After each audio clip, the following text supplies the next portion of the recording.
राष्ट्रीय पंचायती राज दिवस मनाने रीवा पहुंच रहे देश के प्रधानमंत्री नरेंद्र मोदी से कांग्रेस पार्टी के वरिष्ठ नेता अधिवक्ता प्रवीण पांडे ने किया 10 सवाल।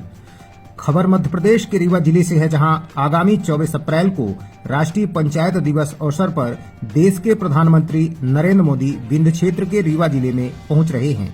प्रधानमंत्री के द्वारा पंचायती राज व्यवस्था, जल जीवन मिशन, प्रधानमंत्री आवास योजना सहित अन्य जन कल्याणकारी योजनाओं का लोकार्पण और भूमि पूजन किया जाना है।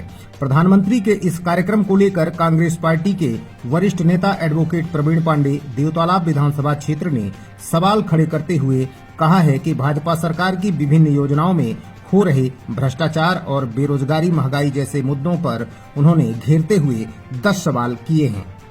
प्रधानमंत्री जी आ रहे हैं 24 तारीख को पंचायत राज स्थापना दिवस मनाने। उनने रीवा को चुना है पूरे देश में। ये रीवा के लिए गौरव की बात है और यहाँ विभिन्न योजनाओं का, परियोजनाओं का शुभारंभ करेंगे, लोकार्पण करेंगे, भूमि पूजन करेंगे। जैसे जल जीवन मिशन के तहत है, प्रधानमंत्री आवास योजना हो गई और पंचायतों के बहुत सारे करोड़ों अरबों के कार्य हैं। इस संबंध में आपका क्या कहना है? देखिए, जो योजनाओं के लिए जो आ रहे हैं तो ये तो इनकी पूरी योजनाएं फैल हैं।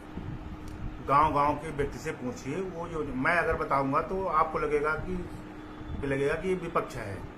गांव में जाके लोगों से पूछिए, ना तो पंचायती राज में इन्होंने छीन लिया, पंचायतों की ताकत की इन्होंने छीन लिया, जनपदों की ताकत को छीन लिया, जिला पंचायत की ताकत की इन्होंने छीन लिया। अब उनके पास कुछ भी नहीं बचा है। पहले नियुक्ति तक का अधिकार था इनके पास। अब जब ये सब छीनने के बाद ये आ रहे हैं पंचायती राज की स्थापना में, तो अपनी गलतियों को छुपाने के लिए आ रहे हैं। दूसरी बात, ये मैं आपको बाद में बताता हूँ। आ रहे हैं, उनसे मैं 10 प्रश्न करना चाहता हूँ, क्योंकि प्रधानमंत्री हैं और देश को गुमराह करने की आदत इनकी बन चुकी है। देश गुमराह है, क्योंकि दिन भर किसी भी बात को दिखाया जाए तो व्यक्ति वही मान रहा है। मीडिया को उन्होंने कैप्चर कर लिया। देश की मीडिया पूरा इनके जो ईमानदार पत्रकार हैं उनके ऊपर मुकदमे रजिस्टर्ड हो रहे हैं और उनको बाहर का रास्ता दिखाया जा रहा है। पूरी मीडिया इनके कैप्चर में है।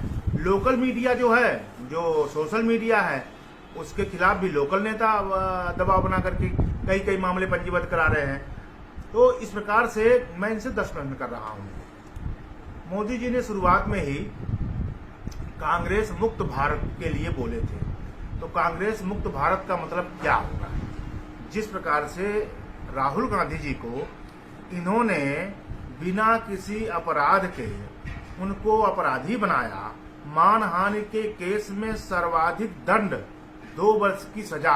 ये देश में पहली सजा है कि मानहानि में 2 वर्ष की सजा। फिर उनको सदस्यता से, सांसद सदस्यता से उनकी सदस्यता समाप्त की गई। क्या इस प्रकार से कांग्रेस मुक्त भारत चाहते हैं? क्या विपक्ष मुक्त भारत? क्योंकि एक सिंगल राहुल गांधी थे जो कि जनता की आवाज को संसद में बोलते थे। देश का पूरा जो है, देश का संपूर्ण विपक्ष भयभीत है और एक राहुल गांधी जी थे जो भयभीत नहीं है। उन्होंने यात्रा भी निकाली और यात्रा निकालने के बाद उनका महत्व बढ़ा। लोगों ने सच्चाई जानी क्या है। उनकी यात्रा को इन्होंने मीडिया में नहीं दिखाया, किंतु जनता का जब इन्होंने हुजूम देखा, इनके समझ में बात आ गई। राहुल गांधी की सदस्यता इन्होंने क्यों समाप्त की? क्या इसी प्रकार से विपक्ष मुक्त भारत ये बनाना चाहते हैं? क्या ये लोकतांत्रिक देश में उचित है? क्या ये लोकतंत्र की परिभाषा में आता है? पहले प्रधानमंत्री जी इस बात का उत्तर दें। दूसरा, मैं उनसे प्रश्न करता हूं कि प्रधानमंत्री जी ने एक गंभीर मुद्दा है। प्रधानमंत्री जी घोषणावीर हैं, इसको प्रमाणित मैं कर रहा हूं। प्रधानमंत्री जी ने घोषणा किया था कि प्रत्येक सांसद एक गांव को गोद लेंगे और उस गांव में शिक्षा, स्वास्थ्य, सुरक्षा की संपूर्ण व्यवस्था होगी। मैं माननीय सांसद, रीवा सांसद से भी पूछना चाहता हूं वह कौन सा गांव है। मैं उस गांव को देखना चाहता हूं और माननीय प्रधानमंत्री जी से मैं पूछना चाहता हूं कि वह कौन सा गांव है जिस गांव को प्रधानमंत्री जी ने गोद लिया है। ये प्रमाणित होता है कि प्रधानमंत्री जी हर बार, हर वर्ष, हर महीने, हर दिन कुछ न कुछ मुद्दा बना करके बस भाषणबाजी करते हैं। अगर ये बता देंगे अगर ये बता देंगे कि हमने वो गांव गोद लिया है, उस गांव को हमने फला फला व्यवस्था बनाई है, तो मैं देश से जान लेगा कि ये घोषणा भी नहीं है, सिर्फ भाषणबाजी नहीं है। अब दूसरा प्रश्न मैं इनसे ये पूछना चाहता हूं, आपने स्वच्छ भारत अभियान चलाया। स्वच्छ भारत अभियान चलाने के बाद आपने महाकुंभ में जो सफाई कर्मी थे उनका आपने पैर धोया। पैर धोने का मकसद आपका क्या था? आप सुबह पैर धोते हैं और दूसरे दिन ऑर्डर आ जाता है कि जितने भी सफाई कर्मी देश में नगर पालिका नगर निगम में है सबको निकाला जाए। नहीं, वो तो सामाजिक समरसता के लिए। सामाजिक समरसता जब तक पेट नहीं बनेगा, जब तक लोग क्या है सफाई कर्मियों का घर चलता था। अब इन्होंने शाम को पैर धोते हैं और सुबह पूरे प्राइवेट कंपनियों को ठेका दे देते हैं। जितने भी सफाई कर्मी 20 साल से 10 साल से 25 साल से उन्होंने जीवन व्यतीत किया, उनको रेगुलराइजेशन की स्थितियां थी, वो सब बाहर हो गए, उनको बैठा दिया गया। फिर वही कर्मचारी सफाई कर्मचारी निजी कंपनियां कौन थी? निजी कंपनियां बना रखे हैं जितने भी चैनल के अधिकारी हैं, वो सब कंपनियां बना करके सफाई कर्मी का ठेका उनको मिल रहा है। तो इस प्रकार से ये प्रत्यक्ष अप्रत्यक्ष रूप लाभ कंपनियों को देने के लिए, अपनों को देने के लिए उन गरीबों के पेट में इन्होंने छुरा घोंप दिया। आज सफाई कर्मी यहां वहां भटक रहे हैं, उनके भविष्य के साथ उन्होंने खिलवाड़ किया। पैर धोने की सजा उनको दिया उन्होंने। सफाई कर्मी समझे कि हमको सम्मान मिला। तो इसका हमको जवाब चाहिए कि आपने सफाई कर्मियों को क्यों निकाला, और दूसरा हमको जवाब चाहिए कि स्वच्छ भारत में कितने करोड़ रुपया, कितने अरब रुपया खर्च हुआ, ये बताने का कष्ट करें। अब एक भी शहर अगर स्वच्छ हुआ हो तो वो शहर को बताने का कष्ट करें। फिर दूसरा हमारा प्रश्न इनसे है, उसका उत्तर मैं चाहता हूं कि इन्होंने स्मार्ट सिटी की घोषणा की थी। स्मार्ट सिटी का मतलब ये होता है कि उस सिटी में रहने वाला व्यक्ति को शिक्षा, स्वास्थ्य और सुरक्षा की संपूर्ण गारंटी, यह स्मार्ट सिटी का मतलब है। शब्दों का जाल इनके पास है, लेकिन घोषणा भी रहे, प्रत्यक्ष रूप में कुछ नहीं। स्मार्ट सिटी के नाम पर इन्होंने खरबों रुपया भ्रष्टाचार हुआ। अगर एक स्मार्ट सिटी की जांच की जाए आज, तो यह पाया जाएगा कि फलाना भाजपाई, फलाना व्यक्ति, फलाना ये पैसा को खा गया, कहीं कोई काम नहीं हुआ। तो हमको यह बताने का कष्ट करें कि देश में कितनी स्मार्ट सिटी है जहां का व्यक्ति जो है तो शिक्षा और स्वास्थ्य और सुरक्षा से लाभान्वित हुआ है। हम ये इनसे पूछना चाहते हैं। फिर मेरा चौथा प्रश्न है, इनका 9 वर्ष का कार्यकाल व्यतीत हो गया।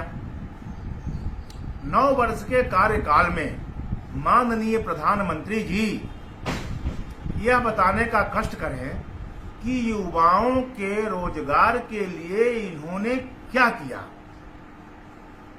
कितना ऋण मुहैया कराया गया, कितने युवाओं को रोजगार दिया गया, कितनों को शासकीय रोजगार दिया गया, कितनों को उद्योग लगवाए गए।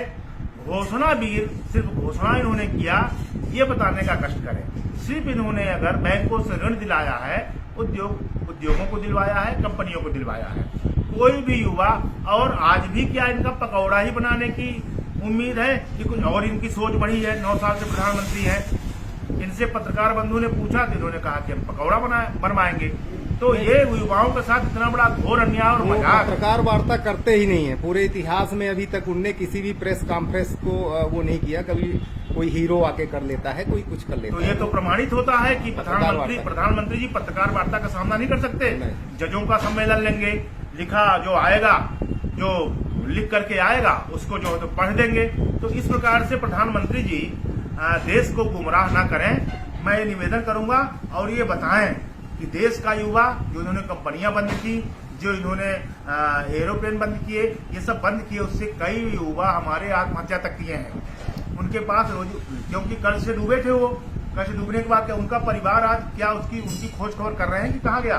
तो युवाओं के लिए इनकी क्या सोच है? यहाँ आकर के सिर्फ आए, भीड़ इकट्ठा हो, क्योंकि जो भीड़ इकट्ठा हो रही इस समय पर पैसा इनके पास पर्याप्त है। पूरा देश लूट खा के बैठ चुके हैं। तो ये गरीबों को मजबूर करके 1500 रुपया दे करके भीड़ इकट्ठा कर लेते हैं। ये अब उस भीड़ को, देश को, मीडिया को दिखाते हैं प्रधानमंत्री इतने लोकप्रिय हैं, अब इस सामने बैठा करके मोदी मोदी भी कहलवाते हैं 1,000 दे करके। तो अब देश कितना गुमराह हो रहा है। ये रीवा जिला है, प्रधानमंत्री जी आ रहे हैं, मंत्री जी, प्रधानमंत्री जी जवाब देना होगा। ये रीवा जिला है, यहाँ की राजनीति पूरे देश में होती है यहाँ। और मैं ये कहना चाहता हूँ कि ये बिंद है, बिंद में सच्चे आदमियों का सम्मान होता है और झूठे लोगों का वहीं से अंत की शुरुआत होने लगती है। ये बिंद प्रदेश है, आने के पहले अभी भी सोच लें, अन्यथा हमारा जवाब दें। फिर मैं इनसे एक प्रश्न करना चाहता हूं, ये पंचायती राज के लिए आ रहे हैं, जो मैं बता भी चुका हूं आपको।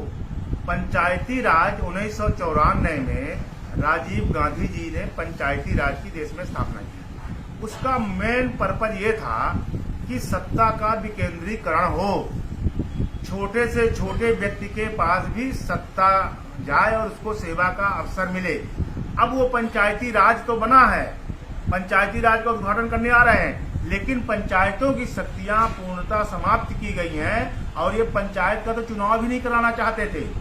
किंतु माननीय विवेक तनखा जी ने सुप्रीम कोर्ट में याचिका लगाई तो पंचायतों का चुनाव हो गया। तो इनकी मंशा कुछ अलग है, बात कुछ अलग है। फिर एक हमारा प्रश्न है इनसे, बहुत महत्वपूर्ण प्रश्न है, सम्माननीय मोदी जी से उसका उत्तर दें। ये सम्माननीय मोदी जी ने कृषि कानून लाए थे, टीवी चैनल में प्रचार हो रहा था कि कृषि कानून से किसानों का भाग्य खुल जाएगा। कितना प्रचार हुआ, हमारी जनता की भावनाओं को इन्होंने कितने बार कुचला, आज भी कुचलते जा रहे हैं। कितना प्रचार हुआ, मंत्री मिनिस्टर कितना प्रचार हुआ। जब 1,000 किसान शहीद हुए, इसके बाद ये माफी मांगे कि मुझसे गलती हो गई, अब इस बिल को मैं वापस लेता हूं। मोदी जी, क्या आपको 1 किसान, 2 किसान, 3 किसान, 4 किसान के शहीद होने के बाद आपको ऐसा नहीं लगा कि आप गलत हैं? ऐसा क्यों करते हैं देश के साथ में? और देश को आश्वासन दीजिए, यहाँ के रीवा जिला से पूरे देश के किसानों को बताइए कि अब दोबारा मुझसे किसानों की गलती नहीं होगी। मैं बताना चाहता हूँ मान्यवर, इस देश में व्यापारी भयभीत, सबको इन्होंने चंगुल में ले लिया, सिर्फ एक किसान बचा था। हर क्षेत्र में इनका कब्जा है, हर क्षेत्र में इन्होंने दबाव बनाया। सिर्फ किसान है जिस पर किसी भी पार्टी का दबाव नहीं हो सकता। किसान स्वतंत्र था। किसान को किस प्रकार से अपने चंगुल में ले, अपने मुट्ठियों में ले, ये कानून था। ये हमारे देश का बहुत बड़ा दुर्भाग्य होता अगर ये कानून लगता, लेकिन इसमें असफल हो गए, इन्होंने माफी मांगी। मैं पूछना चाहता हूं इनसे, उस प्रश्न का जवाब दे कि अगर आपने गलती की तो 1,000 किसानों के शहीद होने के बाद क्यों आपने गलती मानी, पहले आपने क्यों नहीं गलती मानी? ये देश का मजाक मत उड़ाइए मोदी जी, आप मजाक उड़ा रहे हैं देश का। फिर मेरा प्रश्न है इनसे, रीवा जिला में आ रहे हैं तो रीवा जिला का भी प्रश्न होना चाहिए। मोदी जी, रीवा जिला का बालक जब 16 साल का हो जाता है तो वह अपना घर बार छोड़ने के लिए मजबूर हो जाता है। 2 वक्त की रोटी के लिए उसको भागना पड़ता है। कभी सूरत जाएगा तो कभी बॉम्बे जाएगा, कभी दिल्ली जाएगा, दर दर की ठोकरें खाता है यहाँ का युवा। और जो युवा पढ़ाई भी किया है किसी प्रकार से, उसके माता पिता ने जमीन बेच करके पढ़ाया है, तो वह युवा आज ऑटो चलाने के लिए मजबूर है।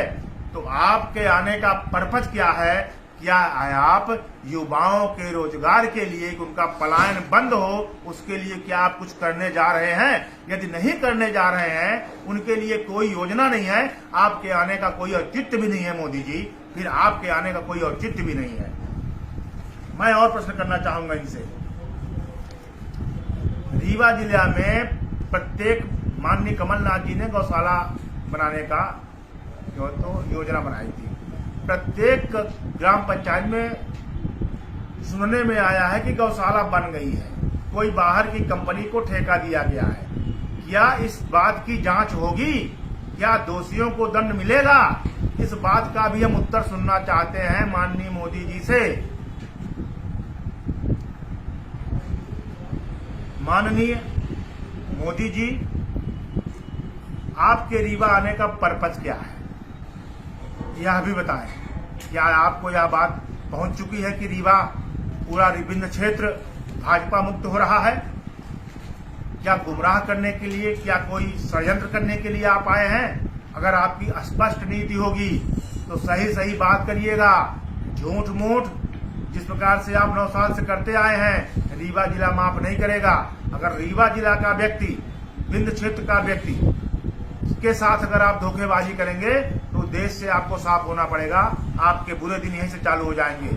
जय हिंद, जय भारत।